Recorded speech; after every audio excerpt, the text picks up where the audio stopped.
I missed the day we talked about derivatives. I didn't know how to take a derivative. Alrighty, good morning everybody. Good morning. I'm very enthusiastic. Welcome back to Calc 1. Plan for today is I have a quiz for you on Standard 3. Then we will actually finish discussing Standard 3 just by looking at another example or two of the intermediate value theorem. And then we are going to move on to Standard 4, where we're going to start talking about instantaneous velocity or instantaneous rate of change and introduce the big D word of the semester. So, as far as office hours go, got my usual office hours this morning at 11 o'clock and this afternoon at 2, tomorrow at 10 and at 1. No new homework. So don't forget you do have homework that's due tonight and Friday, but I'm not assigning anything new for today. Let's see, what was today's joke? Yeah. Why was 6 afraid of 7? Because what? 6, 7, 8, 9. Because 7, 8, 9. But why did 7, 8, 9? Hungry. Because 7 needed to eat 3 square meals a day. 7 knows the importance of eating 3 squared meals a day. Nice. 3 squared is 9. Alrighty, and with that, we're going to go to today's quiz. Once you take this quiz, I'll pass back your standard. No, if you go like this, you count the boxes. You got a bigger number.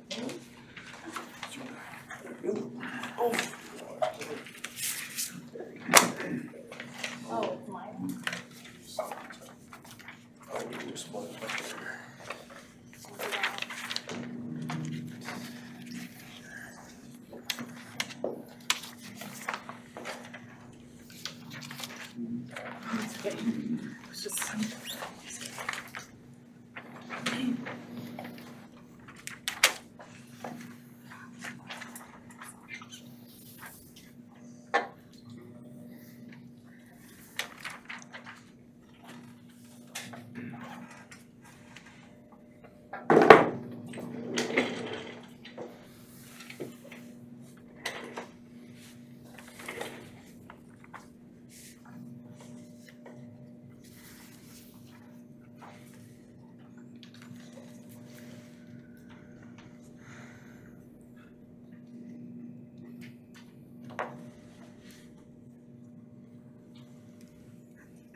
Go ahead and take a few seconds to finish up your thoughts.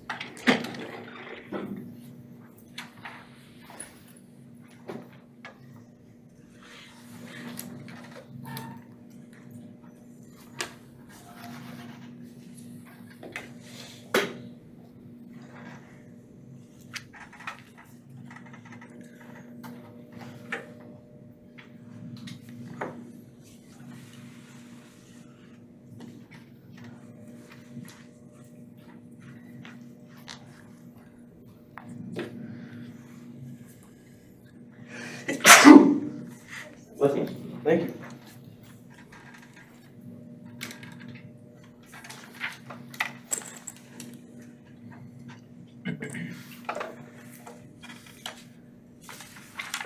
Hey, and pass your quizzes in, please. Pass your quizzes forward, please.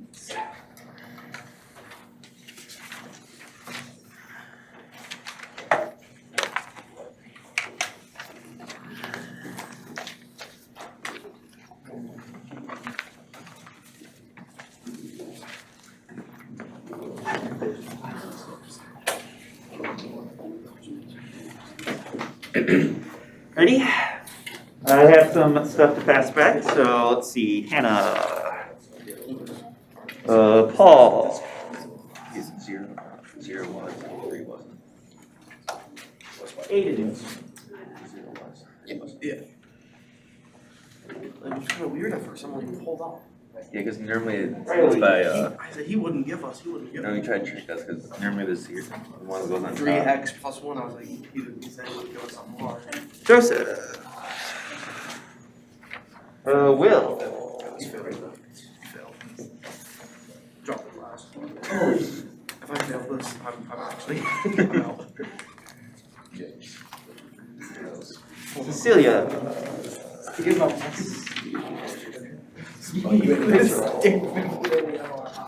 Oh, it's next. What'd you get? Benedict. I did it. This is the one I did yesterday. Freaking idiot. Mackenzie. Get out of here. Oh, this wasn't the first one. Avery. This is the second one. Josh. Laura. Mastery dash. Hey, you get 2 back if you did a retest. No. Let's see. Elise. Elise.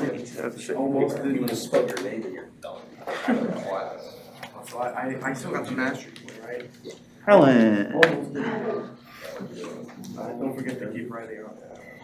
The one I forgot to write. I keep on. That's just me being sloppy. Vera. Oh, yeah. I might kiss my friend. Zach. Mine was not. Don. I'll take. Take those. Logan. I think it's, I can't interest Ryan.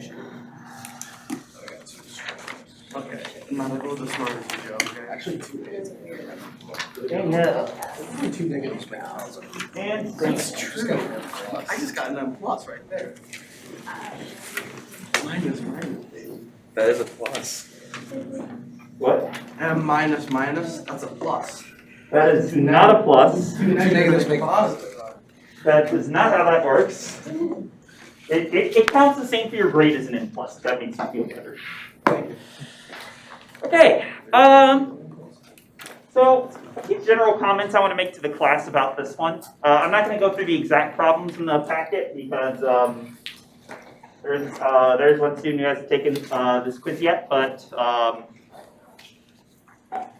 they could probably guess that there involves some amount of taking limits. And I want to make a couple comments on that. So let's say we have a limit like this, where we want to take a limit as x goes to 2 of x squared minus 4 over x squared minus 3x plus 2.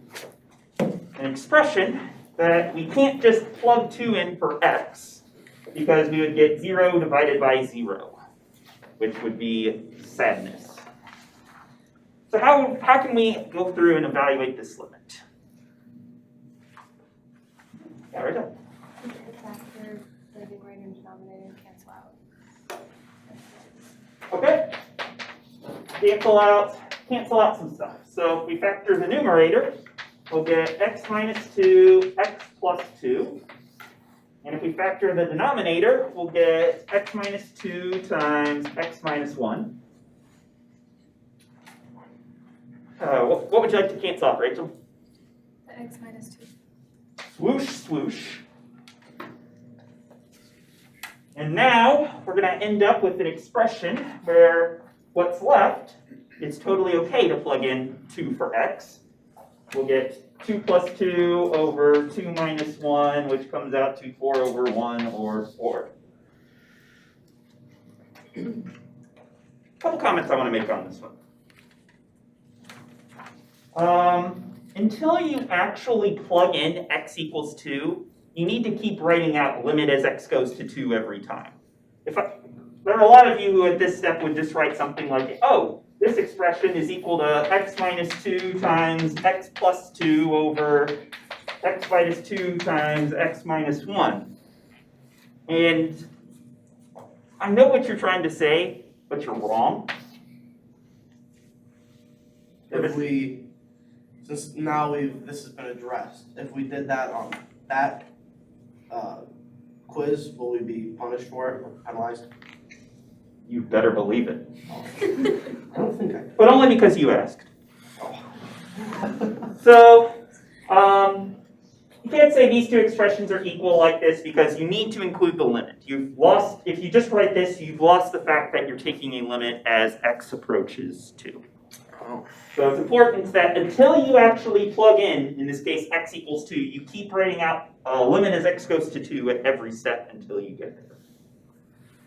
Also, something I'd like for you all to get in the habit of doing, when you have like a bunch of expressions like this that you're saying this equals that equals that equals that, put equal signs, just to say this is equal to this expression, is equal to this expression, is equal to 4. That has the effect of preserving the flow of logic, I would say, if this is a mathematical logic course. But in essence, it basically just connects each line to the one that comes before it. These are all kind of minor nitpicky things, and and nobody lost a mastery for doing any of those on this quiz. But in general, I would like you to kind of get in the habit of doing this going forward. Of making sure when you have limits like this that you keep writing out the limit until it's time to actually plug in this case, x equals 2, and to make sure you use equal signs to kind of combine all your expressions. It's a good mathematical habit to get into. It makes your work look nicer. It makes it flow a lot more smoothly and makes it more precise. Any other questions or comments about that? Okie doke. So when we left off last time, we were in Standard 3 looking at the intermediate value theorem, which is a theorem that says if you have a function f of x that's continuous everywhere from some value of x a to some value b, and either f of a and f of b are on opposite sides of 0. Let's say f of a is down here and f of b is up here. What the intermediate value theorem told us is that there has to be some point c in between a and b where the function is equal to 0. In other words, there's no way to get from below the y-axis to above it, or vice versa, unless you cross the x-axis at some point in the middle, which is going to be our value of c. And what we were doing with the intermediate value theorem at the very end of last class is we were using it to help determine where do functions have roots. How can we find places, values of x, where a function is going to give us an output of 0? So what I'd like to do today is to look at just a couple more examples of using the intermediate value theorem to find intervals over which our function will give us over which our function has to be equal to 0.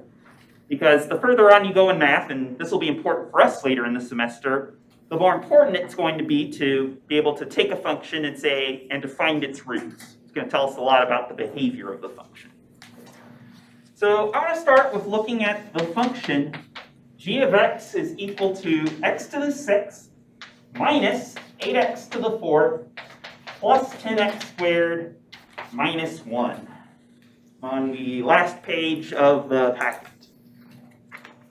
And our goal is going to be to find an interval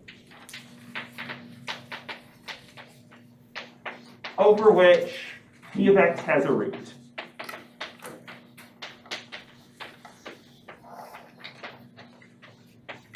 A value of x that we could plug in other words, that'll make this whole expression come out to 0.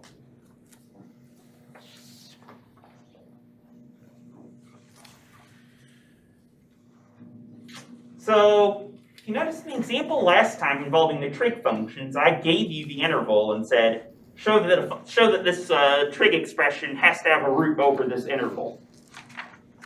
In this case, I'm going to be a little bit sneakier. I'm not going to give you an interval. And now it's going to be up to you all to find an interval, find two values of x, maybe like 0 and 1, or 5 and 6, or 10 and 30, between which you know this function has to be equal to 0 somewhere. And I think a strategy is going to be try to plug in values of x and see, can you find a value of x that'll make this function positive, and find a value of x that'll make this expression negative. Because if we can do that, find a value of x where this is positive, find a value of x where it's negative, the intermediate value theorem should tell us that this function has to be 0 somewhere in between those two values. Yes? Well, if you plug in x equals 0, then you'll get -1. And if you plug in x equals 1, then you'll get in 3 or 2. Well, let's take a look-see. So you claim if we take g of 0, that'll come out to something negative? Let's see, that'll give us 0 minus 0 plus 0 minus 1. Yeah, that looks like it'll come out to -1. And what was the other value you wanted to try plugging in? 1. Okay, let's try it.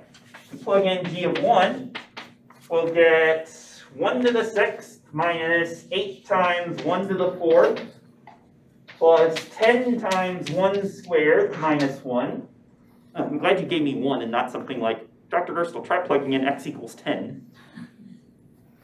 Because 1 to any power is just going to give us 1. And that'll give us 1 minus 8 is -7, plus 10 is 3, minus 1, I think will come out to 2. Okay, neato burrito. We have a value of x equals 0, at which the function comes out to something negative, and a value of x, namely x equals 1, where the function comes out to something positive. We sketched a little graph here. My eraser. We sketched a little graph here over to the side.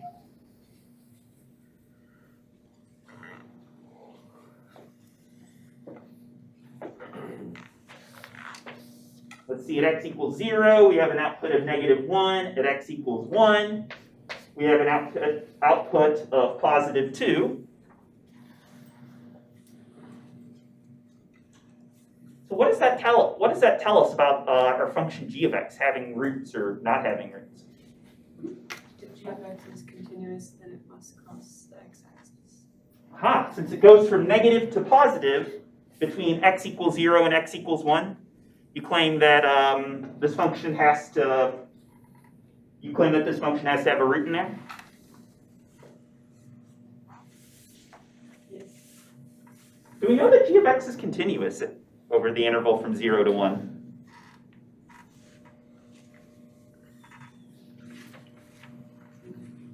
I'm gonna say no because we just got the points at 0 and 1. There could be something at like 0.5 where there's like a hole or something. There could be like an asymptote that we don't see.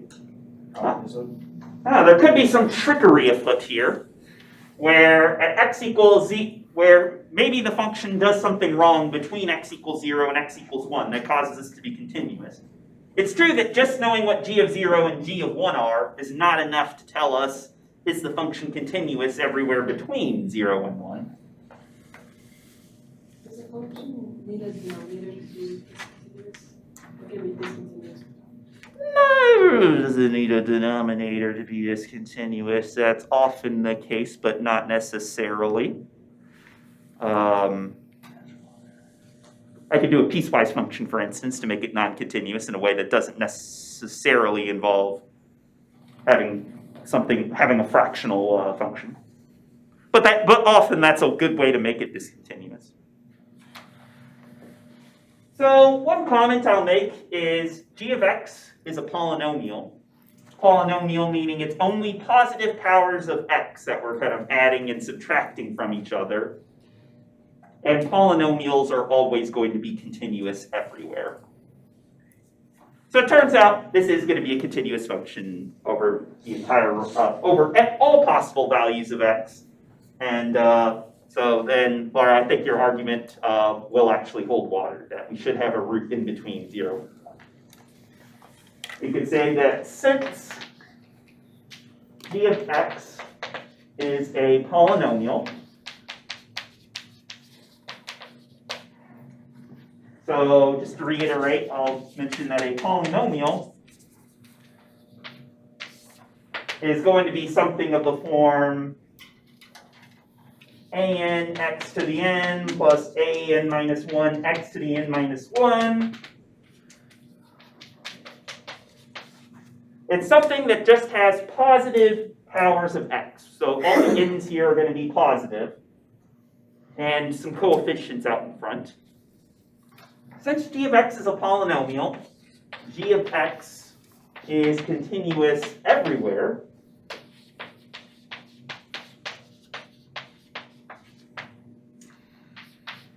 Then since g of 0 is negative and g of 1 is positive, by the intermediate value theorem, IVT, because I don't feel like writing that out, what has to happen?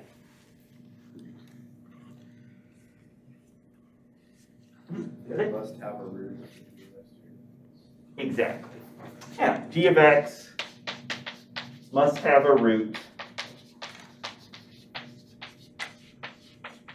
between x equals 0 and x equals 1. There's no way to continuously get from this negative y value to this positive y value without crossing the x-axis at some point in between. By the way, if we graph this function out, it actually has a lot of roots. Looks something like that. It has 6 roots, in fact. But if all that you care about is finding a root, then we've shown that between 0 and 1, this function has a root. The reason why, by the way, I didn't give you an interval to look at for this one is because there were a lot of roots and I was curious which one you would find.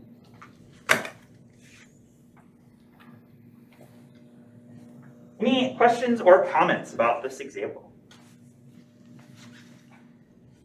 So as a reminder, we need to use the intermediate value theorem here to guarantee a root, and that requires that our function is continuous between the negative and between the two x values that are giving you negative and positive outputs respectively.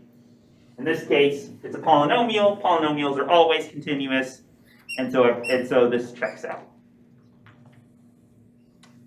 Yeah, questions or comments? Alrighty, and then with that, we are ready to move on to standard 4. I'll leave you one last problem in the packet as a practice problem for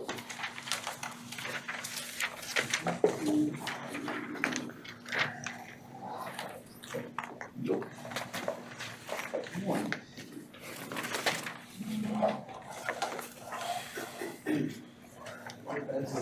I'll put your bed in 1.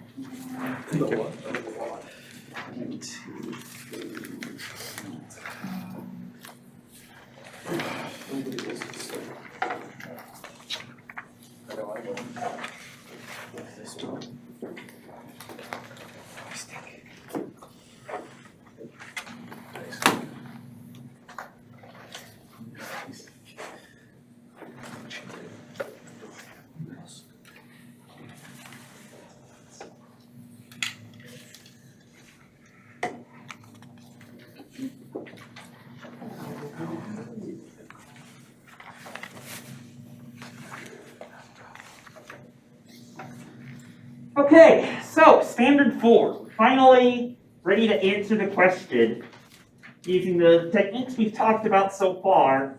How do we actually compute instantaneous velocity of a function? And I would like to go back to the example that we kind of had the first half of standard 1 for today. Suppose we're looking at a car traveling down the road, and we know its distance from its starting point at several different periods in time.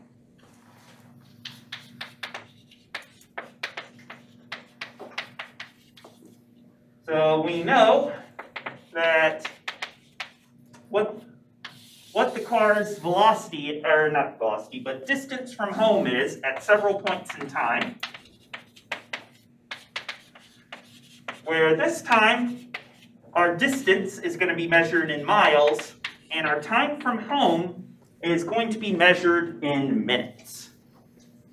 So we've got 10, 11, 12, 13, 14, 15, 16, 17. And the distance from home in miles is going to be 30, 30.3, 30.5, 31, 31.8, 32.4, 33.1, and 34 miles respectively. Alex? Dude's flying from 16 to 17 minutes, almost going 210. Yeah. It's going just 1 minute. It's traveling, I don't know, maybe got on the highway at some point. Going. Good for him, man. Yeah, that's how it goes sometimes. But what I would like to do is, our goal is going to be to find instantaneous velocity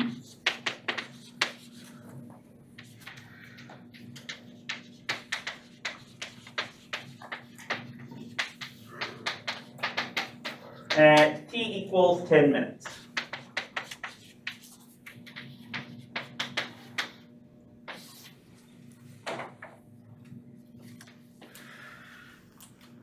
So first of all,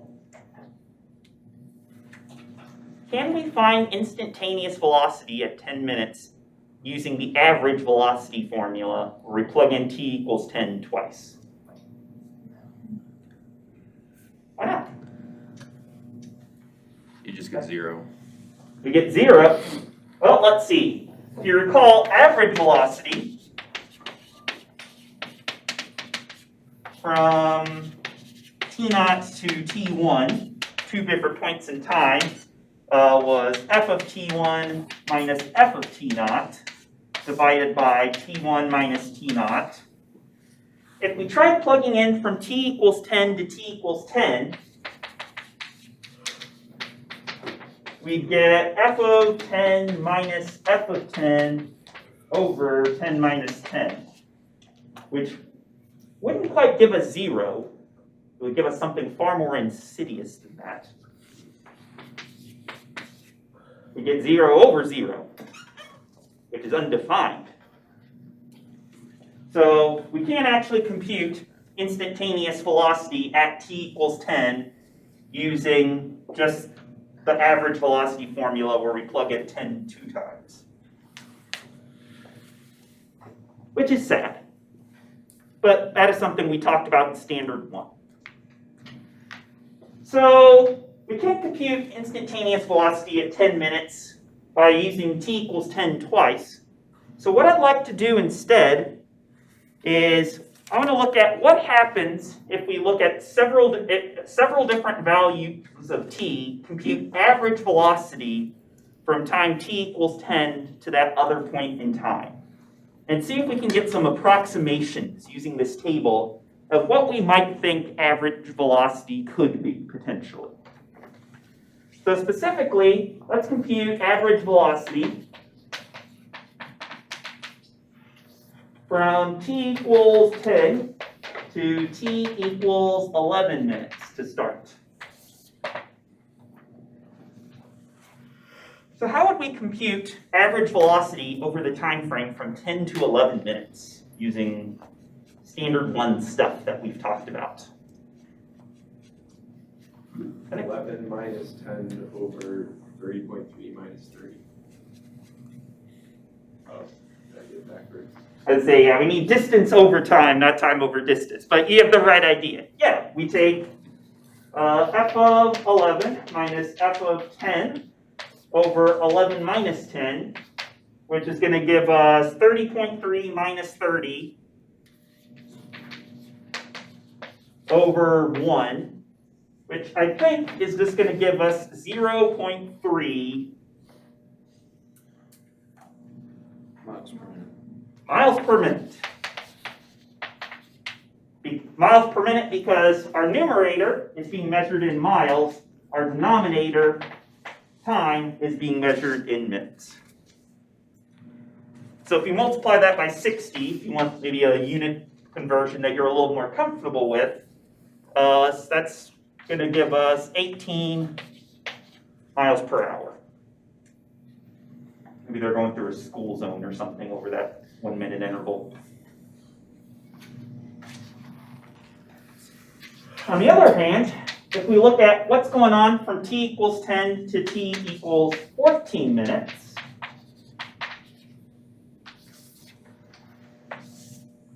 that's going to give us f of 14 minus f of 10 over 14 minus 10, which is going to give us, what, 31.8 minus 30 over 4, which will give us 1.8 over 4, or 0.45 miles per minute. So from t equals 10 to t equals 14 minutes, our average velocity is going to be greater than it was over the time period from 10 minutes to 11 minutes. And finally, let's look at one more example. So before we kind of go into some discussion here, we could say that from t equals 10 to t equals 17 minutes, our average velocity is going to be f of 17 minus f of 10 over 17 minus 10, which will be equal to 34 minus 30 over 7, which will give us about 0.571 miles per minute. So it looks like the car is likely speeding up as time goes on. From the time frame from 10 to 11 minutes, it has an average velocity of 0.3 miles per minute, or 18 miles per hour. From 10 to 14 minutes, it's 0.45 miles per minute. From 10 to 17, it's all the way up to 0.571 miles per minute. And here's my question for you, and I want you all to take a minute to think about this and discuss with your neighbors. Which of these three values do you think is going to give us the most accurate approximation to the instantaneous velocity at t equals 10 minutes exactly? So go ahead and take a minute and discuss with your neighbors and see if you can agree which of these three do you think will be most accurate approximation to instantaneous velocity at 10 minutes exactly. What do you think, Joseph?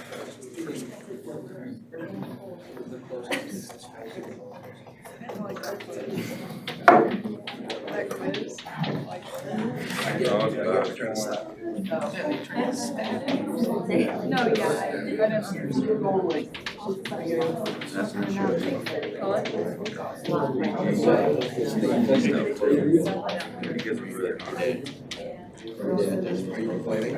No, I'm not. I wish I had someone behind me. Good, your partner behind you has abandoned you for today. I could go behind you. Yeah, it really I don't think any of you would have to say the first one. You're just trying to find it at 10. Do you like to work in What do you think? You say Josh?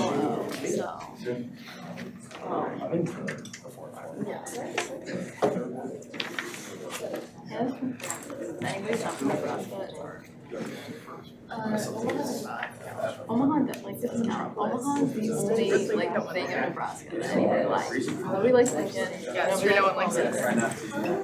Everybody only likes Omaha, so. Go ahead and take a few more seconds to finish up your thoughts, and then we'll come back together here in just a minute. It's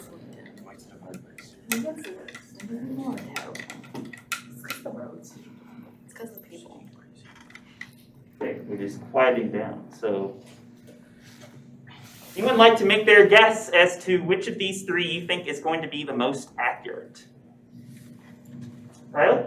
The first one, because like normally when we try and take the average, if we want it to be as close to the instantaneous, we would do like the 0.01.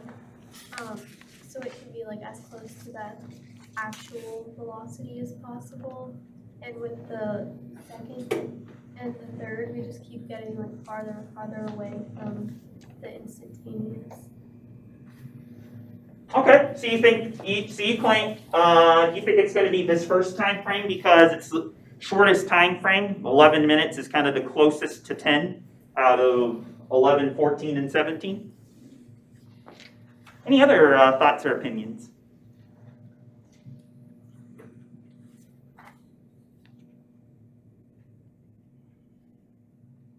Everyone agrees with Riley? Indeed. Yeah, it's going to turn out to be the case that if we want to find our most accurate approximation, probably the 10 to 11 minute time frame is the best. And the reason is, as Riley said, it's because that's going to be the shortest time frame. And basically, if you think about it, from 10 to 11 minutes, over 1 minute of driving, unless something drastic happens, like you come to a stoplight or something, your velocity is probably not going to change that much over that time frame, from 10 minutes to 11 minutes. It doesn't have much time to change. Whereas from, say, 10 to 17 minutes, that's 7 minutes of driving.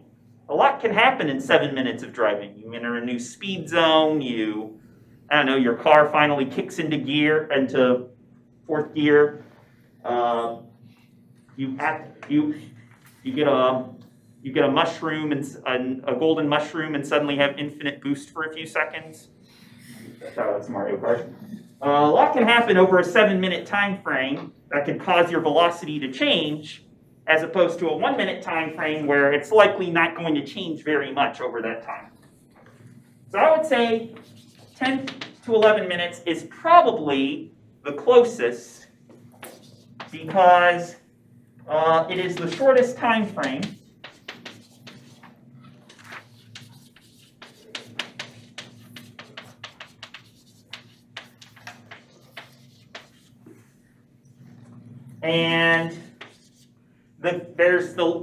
So the velocity will probably change less than over the other time frames. Velocity has less time to change over time.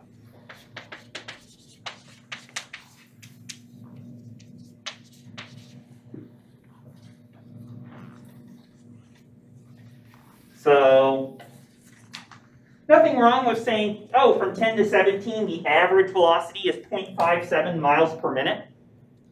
But that's probably not going to give you a very accurate representation of what's going on at exactly 10 minutes. Compared to 10 to 11, it's probably not perfect.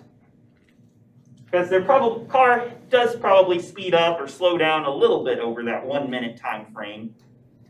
But it probably is going to be the most accurate of the three that we found. Any questions or comments about that? Here's the sad news. We don't have enough information from this table to say what the instantaneous velocity at 10 minutes exactly is going to be. But if we knew numbers like what you said, like if we had like 10.1 minutes, 10.01 minutes, 10.001 minutes, we could shorten the time frame even more and probably get an even more and more accurate representation of what instantaneous velocity is going to come out to be. But we don't have that information because Dr. Gersel just gave us, because I just gave you a table to look at. So that's, I think, about as accurate as we're going to get it from this information, which is fine. You don't necessarily need to know exact velocity in several cases. Maybe you need to know, are you going over the speed limit? Or if you're a cop, you want to test if other people are going over the speed limit. But instantaneous velocity, just from a table of values, is not something you can usually calculate exactly. So instead, let's look at a different function. And this time, we're going to have a formula for a function and see if we can calculate instantaneous rate of change a little bit more accurately.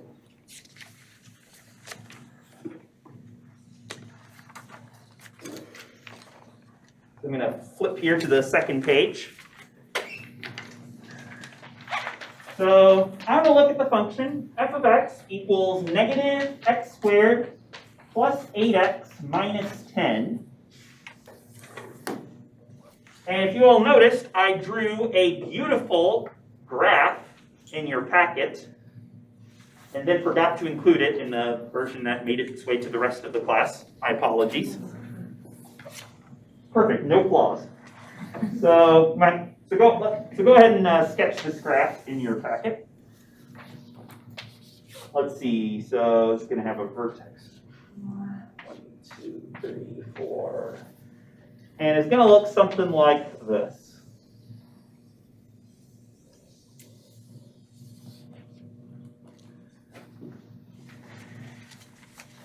And our goal is going to be at the point in time x equals 2. I want to calculate, see if we can find instantaneous rate of change of this function at x equals 2.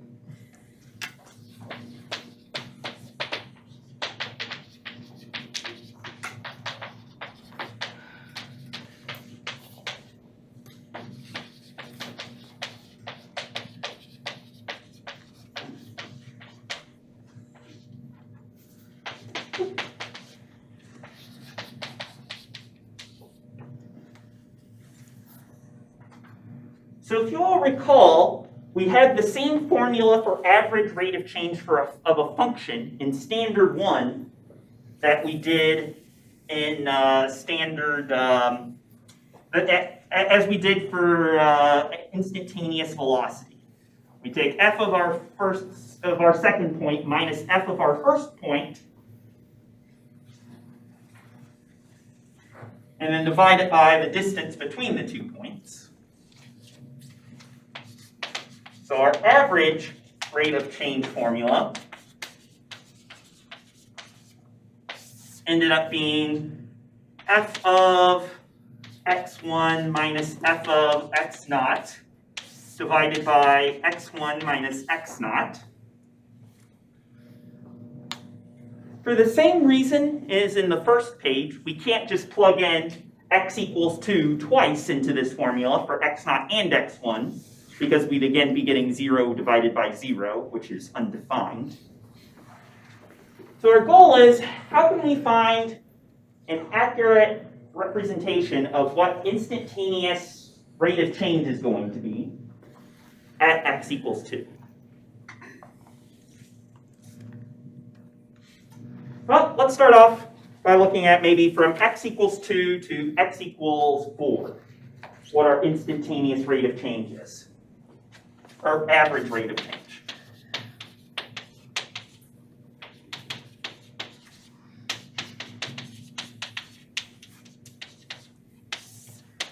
So if we use this formula to calculate average rate of change from x equals 2 to x equals 4, we're going to get f of 4 minus f of 2 over 4 minus 2.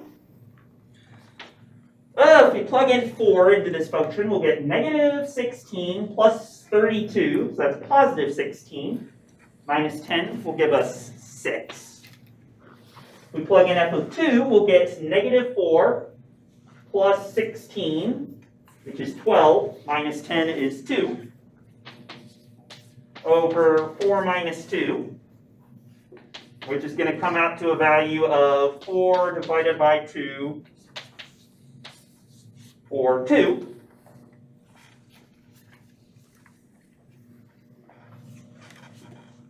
By the way, what does this number 2 represent graphically on our function? How can we relate this average rate of change from x equals 2 to x equals 4 that we calculated to some property of our graph? Slope. Cool, slope of what? The secant line between x equals 2 and x equals 4. Aha! So in other words, if we graph our secant line between these 2 points, the values of our function at x equals 2 and x equals 4,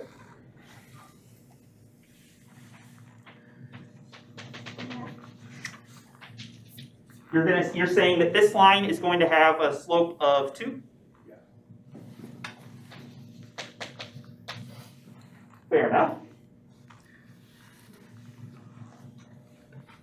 All right, let's do from x equals 2 to x equals 3.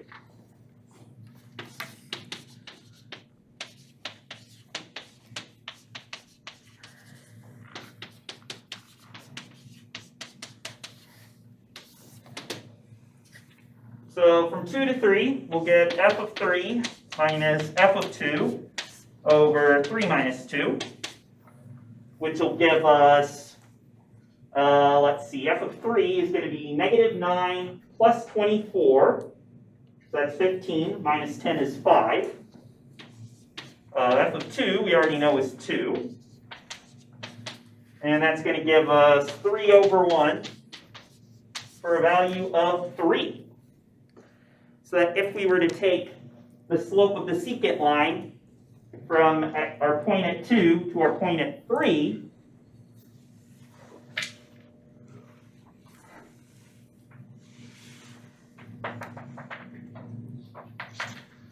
we're going to get a line whose slope is equal to 3.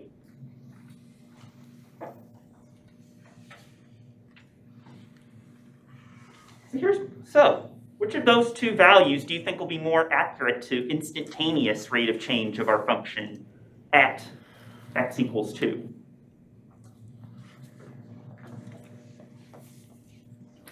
Laura? The average rate of change from x equals 2 to x equals 3. Why is that? Because 3 is closer to 2 than 4 is. So, kind of like 10 or 11 is closer than 14%. Okay, so it's basically a shorter time frame, less, or maybe not time frame, but a shorter range of x values, less time, so to speak, for the function to sort of change how it's curving. Interesting. Mitchell, is that what you were going to say? Yeah, just because it's like closer to the time. It's like a smaller time. Yeah, so probably this m equals 3 value is going to be more accurate than m equals 2. So our average rate, so our instantaneous rate of change at the point x equals 2 is probably closer to 3 than it is to 2.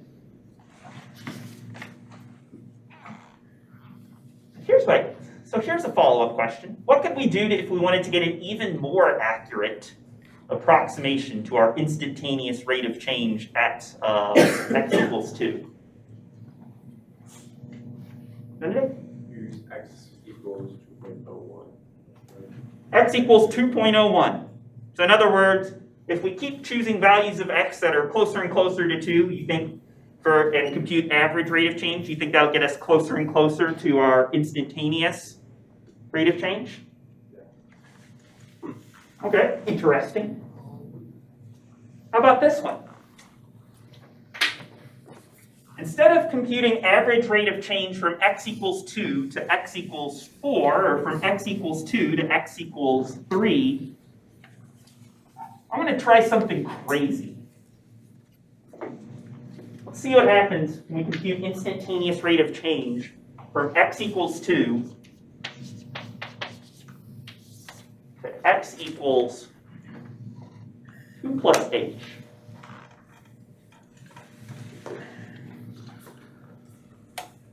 If h equals 2, then we'll get average rate of change from x equals 2 to x equals 4, which would be 2.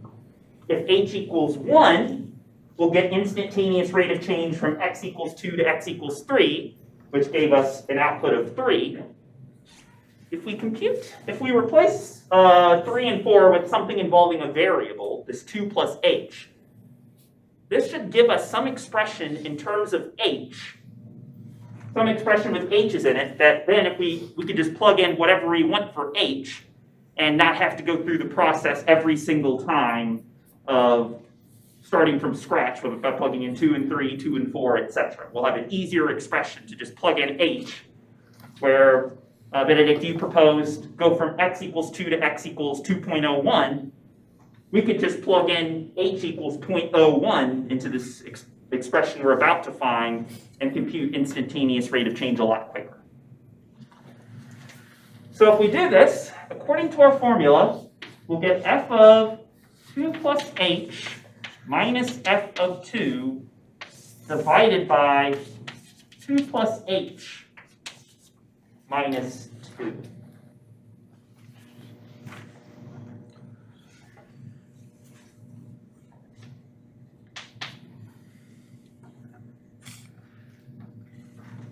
Good golly, Dr. Gerstel. How do we compute f of 2 plus h? Rachel? Wouldn't you just plug in 2 plus h every place that there's an x in the function? Yeah. So if we want to take f of 2 plus h, it looks like a scary expression, but the idea is when we take something like f of 2, we're going to replace all of our x's with 2's. If we take f of 2 plus h, anywhere that we see an x in our function, in our formula for f of x, we're going to replace that x with a 2 plus h instead. And so f of 2 plus h is going to come out to the negative of 2 plus h quantity squared, replacing this x with a 2 plus h, plus 8x, so plus 8 times 2 plus h, and then minus 10.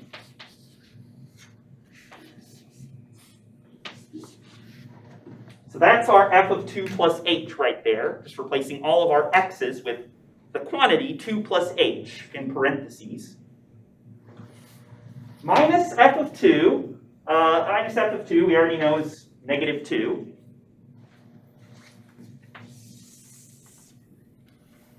How is our denominator going to simplify? H. That? Just a H. The 2's cancel out and just give us an h. Swoosh, swoosh. So we get this lovely looking formula. Let's see if we can simplify it. Dr. Gerstel, leave yourself enough room. There's a funky looking equal sign. If we multiply out the 2 plus h quantity squared, that's going to give us the negative of, 4 plus 4h plus h squared, all of which is still going to be multiplied by this negative sign, because rules of exponents says do the squaring first, exponents before multiplied by negative 1. It'll PIMDAS. Plus, what's this, 16 plus 8h minus 12. It's going to be what it comes out to. All over h, naturally.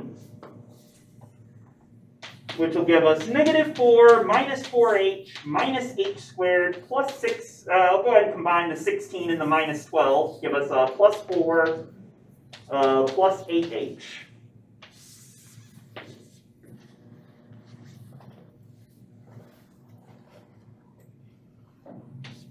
Oh, hey, that's convenient.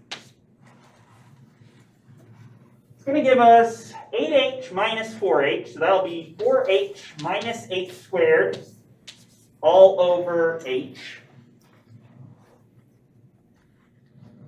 Can we simplify this anymore?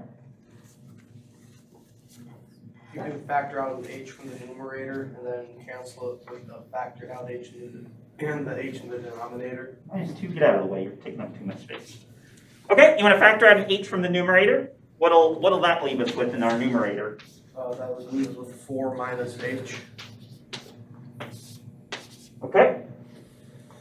And what can we do with this expression once we factored out an h from our numerator? Anna votes for the old swoosh swoosh. to give us with 4 minus h. Does that work for any value of h?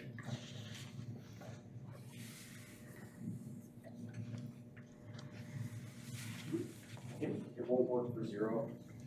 Can't, as long as h is non-zero, this should work. If h is 0, we don't want to cancel out a 0 from the top and bottom. But we can say that as long as h is anything other than 0, then as long as h is anything other than 0, our average rate of change from x equals 2 to x equals 2 plus h is going to simplify down to this expression. Dr. Ursel, why did you make us do this? Well, computing average rate of change between lots of different points can be very hard to do. Benedict, I think you proposed earlier that you wanted to find average rate of change from 2 to 2.01. I don't want to plug 2.01 into this function if I can avoid it. But we could just say, oh, plug in h equals 0.01 into this expression, and then average rate of change from x equals 2 to x equals 2.01. Well, we could just plug in h equals 0.01. It's going to be 4 minus 0.01, which will be 3.99.